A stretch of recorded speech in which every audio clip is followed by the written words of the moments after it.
কেমন যেন ঠাকুমা ঠাকুমা মার্কা মুখের গড়ন, কেমন যেন পুরুষালি পুরুষালি চেহারা, গালের পাটা বসা বসা, থুতনিটা কেমন যেন লম্বাটে ছুচালো, যেন বুড়িয়ে গেছে। এ মেয়েকে দেখে তো চোখ সহজেই ফিরিয়ে নিতে পারছি। এ মেয়ে তো মনের কোণে প্রেমের জোয়ার তুলতে পারছে না। তবুও কেন গোটা বিশ্ব এ মেয়েকে মুখের দিকে হাঁ করে তাকিয়ে রয়েছে? সুন্দর দেখতে মেয়েদের অভাব পড়লো নাকি? আমি তুমি সে কে নেই যে মেয়েটির দিকে অবাক চোখে দেখছে না?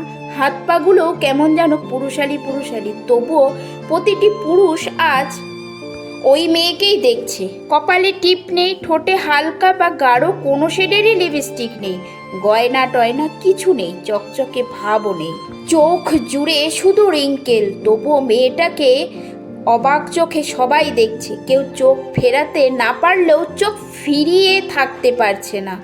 লাবণ্যের ছিটে ফোটা পর্যন্ত চোখে ঠোঁটে সর্বাঙ্গে কোথাও নেই। তবুও মেয়েটা যেন সবাইকে কোনো এক জাদুমন্ত্রে বিবশ করে দিয়েছে। মেয়েটাকে দেখে বুকের ভেতর উথাল পাথাল হচ্ছে না ঠিকই, কিন্তু শীত দ্বারাও রিজু রাখা যাচ্ছে না, কেবলই নুইয়ে যাচ্ছে। ও দুটি পায়ের সম্মুখে। হয়তো একজন বা দুজন পুরুষের মনে জায়গা নিতে গেলে মেয়েকে সুন্দরী হতে হয়, আর সমগ্র মানব জাতির মনে জায়গা নিতে গেলে শুধু সুনিতা হতে হয়, কিংবা কল্পনা।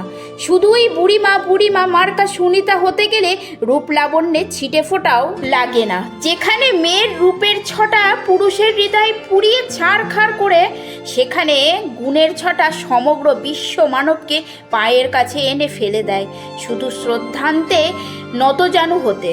ও মেয়ে, সুন্দরী হলে পুরুষ পাবি, আর সুনিতা হলে মানুষ পাবি, হাজার হাজার লক্ষ কোটি অর্বুদ চোখের চাহনি পাবি। তোর ধৈর্য আর শৌর্য, তোমার অদম্য জেদ, তোমার মৃত্যুর সাথে লড়াই, তোমার প্রতিভা, তোমার বিশ্বাস, তোমার অসুন্দর শরীরী বিভঙ্গের কাছে তোমার চরণতলে আমরা আমাদের সমস্ত সৌন্দর্য বিলিয়ে দিলাম, সমর্পণ করলাম আমাদের সকল পুরুষের সমস্ত প্রেম নিংড়ে দিলাম তোমার ওই পবিত্র নারী পায়ের কাছে। সুন্দরী হও নারী, তুমি জননী হও নারী, তুমি স্তন্যদায়িনী হও নারী, তুমি প্রেয়সী হও নারী, তুমি ঈশ্বরী হও।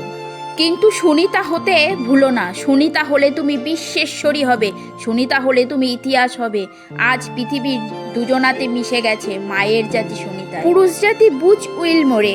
ঠাকুরমার গল্পে শুনেছিলাম স্বর্গে শুধু দেবদেবী থাকেন, দেখিনি কোনো দিনও কোনো ঈশ্বরকে স্বর্গ থেকে নামতে। আজ চাক্ষুষ করলাম।